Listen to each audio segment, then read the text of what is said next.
Hello everyone, this is the Iron Marshal speaking, and today I will be presenting you with my own little analysis about the current global situation regarding debt accumulation. In this video, I will give you a brief rundown of why high debt levels are detrimental, as well as why this current situation has come to pass, in addition to providing you with various examples of nations who have been negatively affected by high debt levels, in addition to those that may or may not be impacted by it in the foreseeable future. Now, to begin, we need to analyze why high debt levels are negative for a country's economic prospects. Now, as debt levels increase, a growing portion of government income is diverted towards either paying the debt down or servicing it through interest payments. Now, at a certain point, debt grows to such a degree that a country is forced to divert funding from various essential services in order to maintain the debt. This means cuts to things like healthcare, education, police and internal security, and so on and so forth. Now, one interesting impact of high debt levels is that it discourages investment in a country's economy. It causes a reduction in both private and public investment. Investors get nervous around high debt levels because it's not always certain whether a government can maintain a nation's high debt levels. And so, as investment is pulled back, this has a dampening effect on a nation's ability to grow its economy.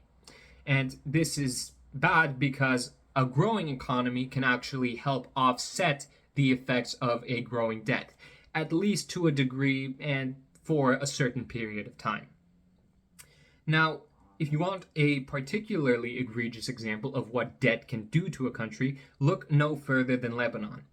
According to Reuters, the nation has been in default since 2020, and it is estimated that with the current economic status quo there, the public debt could reach a debt to GDP ratio of 547% by 2027. At that level, you might as well say bye-bye to your nation's economy.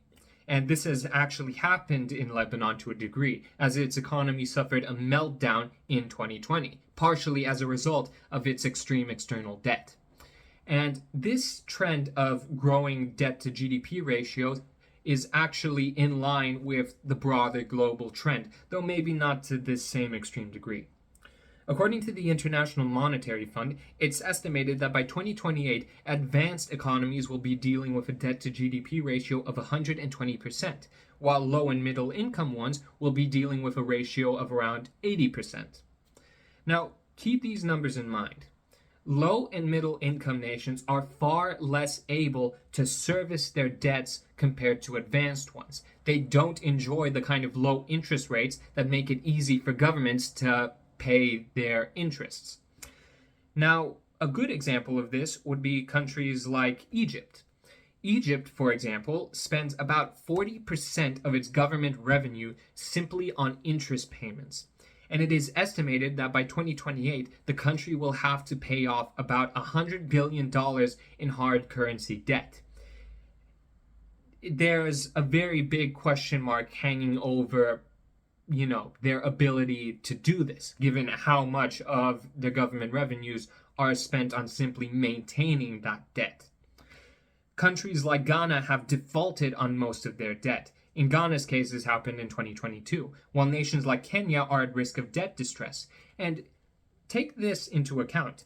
Kenya is currently laboring under a debt to GDP ratio of 67.4% as of 2022, and this is already enough to put the country at enormous risk.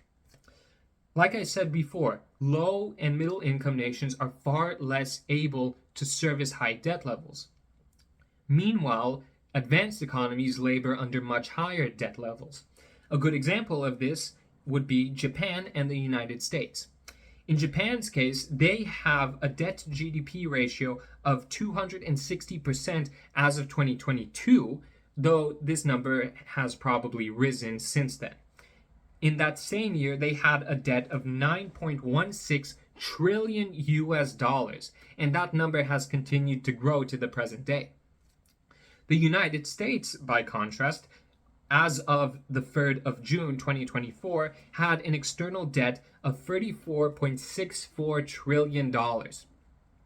Its debt to GDP ratio in 2023 amounted to 121%, and that number has, again, most likely risen since then. This has resulted in about 13% of federal spending being diverted simply towards servicing the interest on the nation's debt. It's currently estimated that somewhere between $900 billion to $1 trillion is spent by the US annually just on interest payments. And just to give you a perspective of how insane that number is, this is roughly in line with the entire GDP of Turkey. There are very few nations on the planet that can service that level of debt.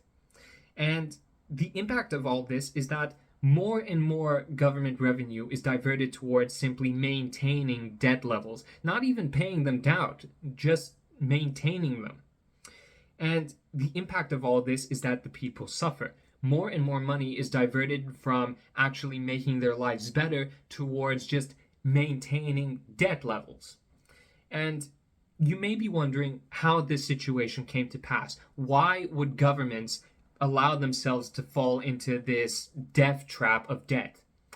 Now, this is partially as a result of deficit spending. Governments nowadays have a lot of expectations on their shoulders. They're expected to fund things like hospitals, schools, and all kinds of other various public services. And all this needs money. But sometimes it requires more money than the government can accumulate for things like taxes. So the government has to resort to borrowing. And this is how you get debt. As the government continues to spend more than it earns, the debt grows. Hence why you get situations like those in places like Africa, Japan, and the United States, where countries can eventually be crippled by this level of debt. Now, the solutions for this are multifaceted, in the same way that the problems of debt are multifaceted. Some countries have resorted to various relief programs, like in the case of Egypt. Other nations have resorted to currency devaluations, such as Lebanon. But one of the most obvious solutions, at least from my perspective, would be to cut government spending. If the government spends too much, not only do you get things like inflation, but you also get high debt, and that can be destructive for a nation's economy. If you want to bring debt down, you need the government to be more prudent with the money that it has. Otherwise, you're basically asking for trouble. This is the Iron Marshal signing off. Remember to subscribe and like the video.